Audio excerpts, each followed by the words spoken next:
to the republic for which it stands, one nation, under God, indivisible, with liberty and justice for all. Guns, self-defense, concealed carry.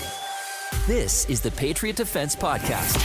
From the war room in Idaho's high desert, here's your host, Todd Echols. It is another Wednesday, and I am in the war room, and today we have Welcome to Guns, Episode 7, and it is entitled Ammo Basics. And first of all, I'm going to tell you right now, ammo. If you don't have ammo, you can't shoot your gun. Just kind of a little word of warning out there. You know, if you find a good deal on ammo, check around and watch ammo. Ammo prices, you know, you're new to shooting, let's say. Ammo prices tend to go up. They tend to go down. You need to buy it when it is low. If you don't, you're not going to be able to go shooting. You're going to run out. It's going to be expensive. It's going to cost you more money. You know, for those that didn't, I'm losing my voice again today or something. For those of you that don't know, you can have, and a lot of people, I'm surprised that a lot of people don't realize this in this state. In the state I live in, which is Idaho, check with your state laws and regulations. But here, I can have ammo, I can buy it in bulk and have it directly shipped to my house. Directly shipped to my house. I can have thousands and thousands of rounds sitting on my doorstep when I come home. It's like Christmas. There you go. So you need, if you're going to go out and you're going to train and you're going to learn and you're going to spend some time behind that gun, because that's what you should do if you have a gun and you're going to carry it to defend yourself, right? You're going to have to practice. You're going to have to go out. You're going to have to put in the time. Don't be that guy that buys ammo like one box at a time or two boxes at a time. Just going to nickel and dime yourself to death. Go out and buy it. Find a really good deal on it. Do a bulk buy. Now, it's not uncommon for people to buy bulk buys of like 1,000 rounds. Like it's really not. And depending on where you get it, that's only a few $100s, like a little over, like $230, $240 right now, depending on the caliber, obviously. But go out and bulk buy that stuff, man. It'll last. It'll last a long time if you keep it properly. But okay. We just can get off that now, but we're going to talk about, like I said, ammo basics. Besides just buy ammo, because that's what you should do. We're going to talk about the different kinds of ammo available. Like, I get this all the time. I have a permit class, and I have people call me, and they're like, Todd, I am at the local sporting goods store. I am in the aisle looking at the ammo. I am new to this. What do I need to purchase? And they start texting me pictures, and I have, of what's there, and I have no problem helping someone. It's just that you go there, you look at that massive aisle of ammo, and you're like, whoa, there is so many different types of ammunition here.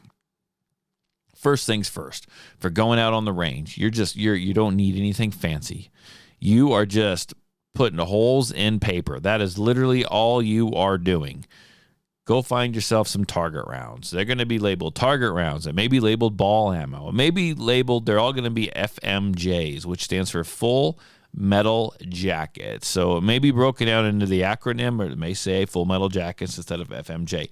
That is literally all you need. Now, when I do this, depending on your gun, most guns, my guns aren't picky. Like, they'll eat and run just about anything. So I typically will go and I will find the cheapest, and mine's going to be 9mm, the cheapest 9mm full metal jacket target style round that I can get my hands on. And that's usually going to be about 115 grain in 9mm. I just buy the cheapest thing I can get. I'm training, I'm practicing. They're just literally going through paper and burying themselves in the dirt. It doesn't have to be anything fancy. Now, when you carry for defense, that's another matter. When you carry a defensive round, we're going to get into, there's all different kinds and gimmicky things out there, but we're going to talk about actual good self-defense rounds. Now, there's a ton out there, but you need a good hollow point. There's companies that make all kinds of different hollow points, right? You need a good self-defense hollow point. Now, when you buy target rounds, they're typically going to come in boxes of 50 or 250 or, lots of like 1,000, whatever. Hollow points, good defensive rounds, are typically going to come in boxes of 20. You can buy them in boxes of 50, but in the stores, you're typically going to find them in boxes of 20, and they are going to be more expensive. You have to understand that, okay? They are made a certain way. So what's different from a hollow point to an FMJ? FMJs are full metal jackets. They're fully enclosed, encapsulated. They are round nose. They are made to go in, and they are made to just keep going. They're made to make a hole, a little hole. And I've talked about this before, but a little hole about... If it's a 9mm round, it's probably about the size, the diameter of like my finger. It's going to go in, and it's going to keep going, and it's going to go straight through. Great for paper, not good for self-defense. Remember the safety rules. You are responsible for every round that leaves your gun, even if you shoot someone bad, if you shoot a threat, and the bullet goes through them and keeps on going, harms someone else. You are responsible for that as well. A hollow point is just like it says. It's a hollow point. It's got a hole in the tip. And if you look, a lot of them have little slits and stuff in it. It's made to go in. It's made to impact flesh. Flesh. We're just going to get into. That's what a self-defense round is made to impact. Flesh. Go into flesh. It's made to open up, create what they call kind of like a flower, right? Open up a mushroom, a flower, and create a large wound channel. It is made to stop in flesh. It is made to open up, make a large wound channel that someone can bleed out quicker with, and made to dispense all of the energy through that person, right? To stop them quicker. That's what a good hollow point does. That's what you need to run as a defensive round. Now, there's a whole bunch out there. Do your research. You may go online and find out that your style of gun, your make, model, whatever of gun likes a certain hollow point. And when I say like it, what does that mean? Does it just think the box looks cool? No.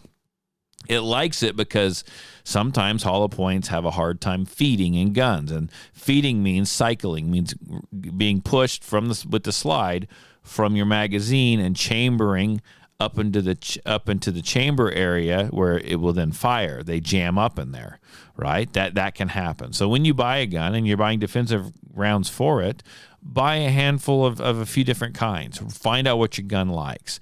And then you need to run a bunch of them throughout the range. Now, you can shoot paper with hollow points. It's not going to hurt anything. I mean, it's kind of overkill, but it's something you have to do when you're vetting your carry gun with carry ammo. You want to make sure it's going to eat that ammo and run that ammo without any problems, because you don't want to have a problem like that during a defensive confrontation. So you have to pay attention to that. Buy a couple hundred rounds. It's going to be spendy. Like, this is not cheap, but this is your life that we're talking about. Buy a couple hundred rounds. Make sure it flows through your gun, cycles through your gun properly. And typically, self-defense ammo is going to be a little bit of it's going to have a little more wallop to it. It's going to have a little more, it could be a plus P round. It's going to be a little bit heavier bullet. You need to understand how that's going to feel when you shoot it. Like, you're going to have to be able to manage that recoil impulse of that gun, of your weapon, a little differently, which if you're managing the recoil impulse correctly anyway, you'll feel it, but you'll still be able to manage it. So that's why it's really important to get that good grip, get that good stance, all that stuff down. Okay. Now, every now and then, they come out with gimmicky novelty type rounds. And I remember years ago, there was one that was called RIP, R-I-P. And that's what it stands for, is rest in peace. And it was a round, and it would look like a hollow point, and it had little slivers of bullet that would opened up, and they'd break off, and it's in these fragments into the threat, into the person that it hit. Just, they look cool. They had great advertising, but it just wasn't a good bullet. It just wasn't. They're novelty. They're gimmicky, right? You need to carry what law enforcement carries. They don't carry those. They carry good self-defense hollow points. So besides the RIP rounds, there's a bunch of other novelty type, gimmicky type self-defense rounds out there. Do your research. Buy them and shoot them for fun. See what they do. I don't have anything against you buying them. Buy them, play with them, know what they are, mix up some ballistic gelatin, shoot into them, and find out what happens. And that's always a fun thing to do on the range. Experiment, learn. That's how you educate yourself. But buyer beware. Just because it looks cool on TV doesn't mean it's always a great round. Go and look up some reviews, check it out, make sure your gun's going to function, and go out and shoot. Go out and learn this stuff. Go out and defend yourself. Make the proper choices. That's what this podcast is all about. But I am out of here, folks. Like I said, these are short. This is no secret. These episodes are short. Right to the point with no fluff. I'm not complaining about nothing. on these podcasts. I'm just educating. So I will see you guys in a week. See you next Wednesday. Bye.